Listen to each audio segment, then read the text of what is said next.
سے مختلف بھی بہت ہے. اسی لیے انڈرسٹینڈنگ کراچی ہمارا ایک بڑا موضوع ہے اور اس پہ بات ہوگی. اور مستقل جب ڈائلاگس کی ہم ابھی تو بنیاد ڈال رہے ہیں, ہر مہینے ہم ڈائلاگ کریں گے, مختلف جو ایشوز ہیں ان پر کریں گے جن کا اشارہ اس وقت مل جائے گا.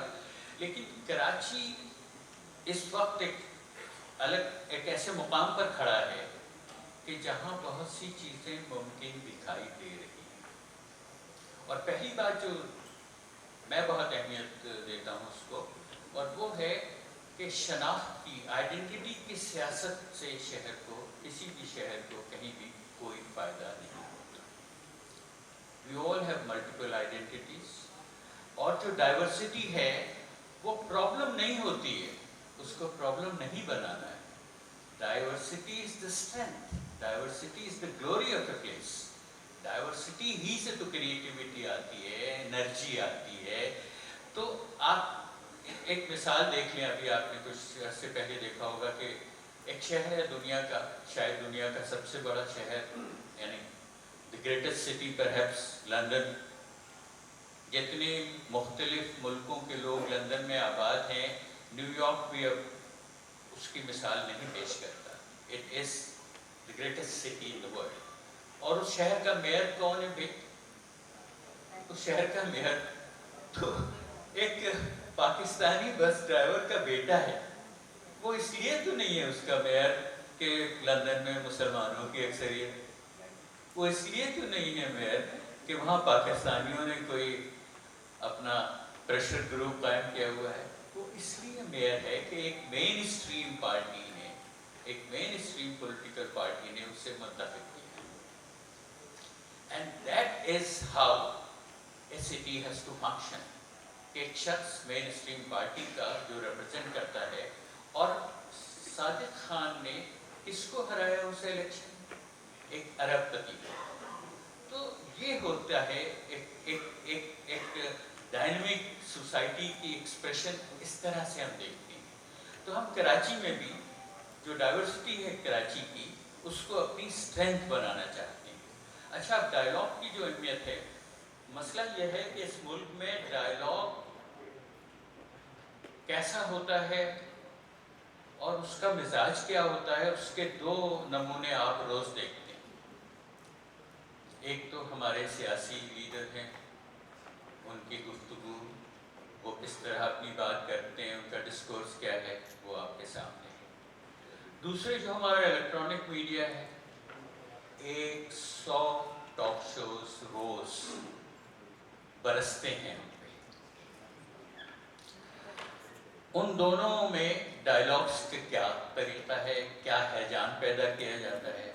تو اس لیے بہت زیادہ ضروری ہے کہ ہم سمجھیں کہ مکالمہ ہوتا کیسے ہے, اس کے آداب کیا ہوتے ہیں, اس سے ہم سیکھ کیا سکتے ہیں, اس کی ضرورت کیوں ہے.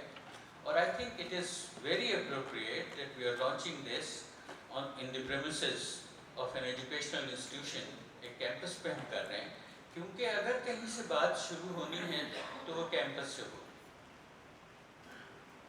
وہ کیمپس سے ہوگی, پڑھے لکھے نوجوانوں سے ہوگی, اور وہاں سے ڈائلاگ کی بنیاد پڑے گی.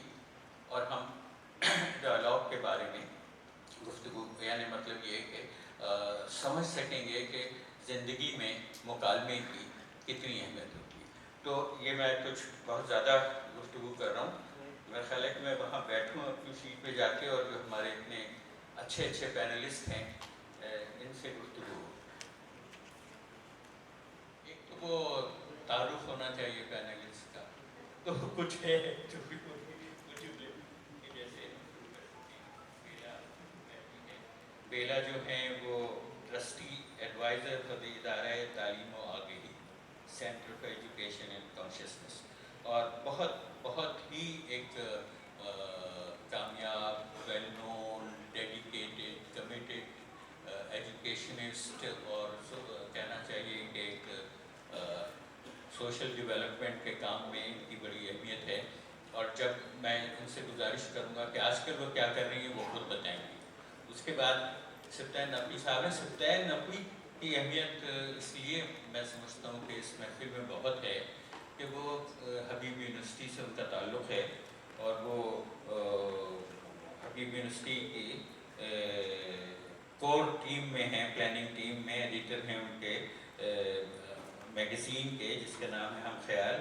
ان کا تعلق صادقین سے بھی ہے، ایک رشتہ، رائٹر ہیں، کامنٹیٹر ہیں، اور کافی انگریزی اخباروں کے لیے لکھتے رہے ہیں۔ پھر رضوان جعفر، آپ نے دیکھا ان کے سینے پہ کچھ تمغے سے دکھائی دے رہے ہیں، یہ پتہ نہیں، یہ نوجوانوں کا ایک پروگرام کرتے ہیں، اور یہ شاید 6 ستمبر کی یادیں لے کے بیٹھے ہوئے ہیں۔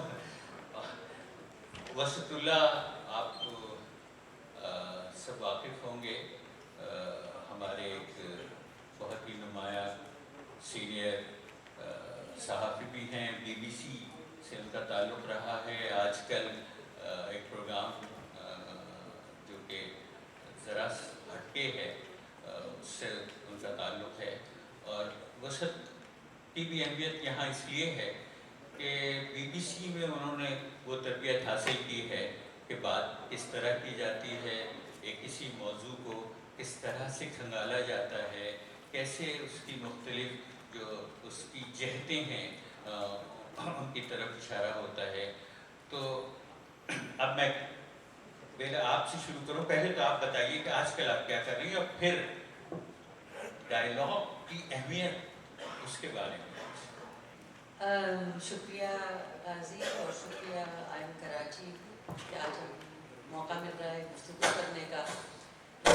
میں شروع اس چیز سے کرنا چاہتی ہوں کہ مجھے جب کراچی آنا پڑتا ہے تو مجھے لگتا ہے کہ میں گھر آ گئی ہوں، کیونکہ میں 4.5 برس کی عمر سے کراچی آئی تھی، اور میں نے کراچی اپنی تعلیم کا سلسلہ شروع کیا، ایک پروٹیسٹ کا سلسلہ بھی شروع کیا، کیونکہ میری یادداشت میں میرے والد پہلی دفعہ جیل کراچی سے لے کر یہاں سے گئے تھے، تو کراچی سے ایک بہت چیز وابستہ ہے، اپنی شناخت کے بہت زیادہ پازیٹیو پہلو۔ آج کل میں پھر کراچی آئی ہوئی ہوں، اور آج کل میں ڈیلائٹ کے ساتھ کام کر رہی ہوں، جو کہ سندھ ایجوکیشن لٹریسی ڈپارٹمنٹ کے ساتھ کوشش میں ہیں ہم لوگ کہ ہم ان کے سسٹمز کو اسٹرانگر کریں، تاکہ زیادہ سے زیادہ وسائل جو ایلوکیٹ ہوتے ہیں تعلیم کو، وہ ان بچوں تک پہنچ سکیں، ان نوجوانوں تک پہنچ سکیں، اساتذہ تک پہنچ سکیں، جو ان کا مقصد ہوتا ہے۔ اور اکثر آپ سنتے ہیں کہ تعلیم کے لیے وسائل تو ہوتے ہیں ویسے ہی کم ہیں، مگر جو آتے ہیں وہ بھی بروقت پہنچتے نہیں ہیں۔